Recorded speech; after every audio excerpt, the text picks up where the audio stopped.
А, ну, Осетия, там живут дегорцы, это и бывший Галгай. Нет, Коммок, это неправда. Дегорцы никогда не были ингушами. Дегорцы близко родственны чеченскому тайпу Лам-Эхкой. Они прямые потомки акинцев. И гаплогруппы их можете проверить. Их поэтому они носят фамилию Дударовы, Басаевы, Дудаевы, эти фамилии. У них нету индусских фамилий. У них как раз таки чеченские фамилии. И к Галгаям они не имеют ни отношения. Галгай это три.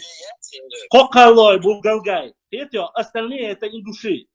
Если не веришь, посмотри, они сами об этом рассказывают. А что касается дегорцев, дегорцы это наши лам-эхты и факинцы, которые смешались и с осетинами и остались там. А все ученые советского периода, ладно, я говорю сейчас, Махлита, посмотри советского периода, ученые, они говорят, и все предания легенды говорят, что это потомки лам-эхты, а эхты это чистокровные ногчи. Понимаешь, вот в чем проблема. Они не Галгай, они не ингуши. Раньше я думал, что только 4, но сейчас последний ДНК-проект, который у нас до сих пор работает, показывает 5 веток. Это J1, J2, L3, Q1 и G2. Так что это все у нас есть. С дегорцами, дегорцы это 100% ногчи холмахбу. Он дальше. Лам ахка хабир ложбу дегорчи. Те же Дударовы, те же остальные. И ученые есть, да, пишущие об этом. Благо я могу ссылаться на них. И ДНК совпадает у них, и фамилии совпадают у них, и в основе своей ищут ситуации у царады. Насчет сванов я вам и так сказал. Осетины есть и дегорцы, да. А остальное не знаю. Это нужно знать, это наша родина. Башлам про Лам-Эхкы много читал, что тоже воинственные были, часть наших, и это было, что уж я не думаю, я точно знаю, что Лам-Эхкы были очень воинственные, Лам-Эхкы очень непростая и очень богатая история именно этого типа. И очень многое про них написано. Поэтому Лам-Эхкы в свое время были, не в свое время, да и сейчас они, как и были, так и остались. Воинственные, очень непростым характером. И в свое время были очень свирепыми.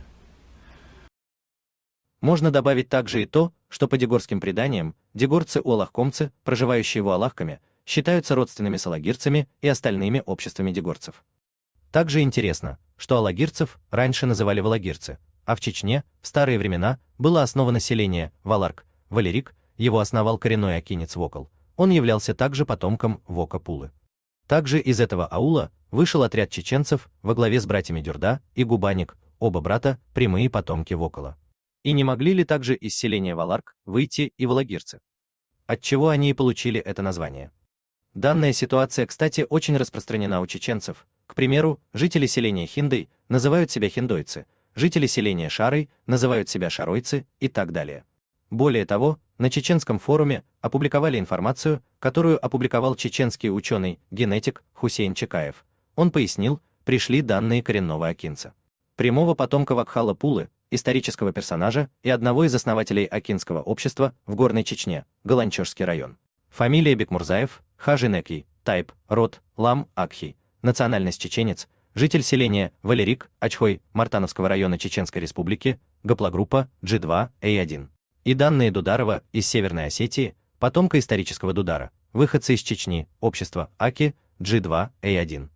Источник, Грамас, Чеченская Республика, чеченцы, Тейпы, Акхи, Дарьяльское ущелье, принадлежало чеченцам Дударовым. В то же время в осетинском ДНК-проекте Фамилитридна, Assyrian DNA Project, носители G2A1 составляют фактически 70% осетинских фамилий, особенно алагирцы и дегорцы. А сам же осетинский историк и лингвист В. И.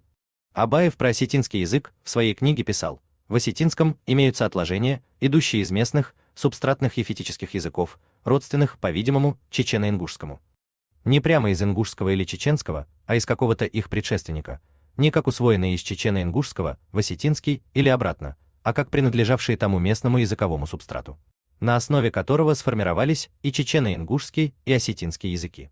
Ряд схождений ведет от чеченского прямо к осетинскому, минуя ингушский.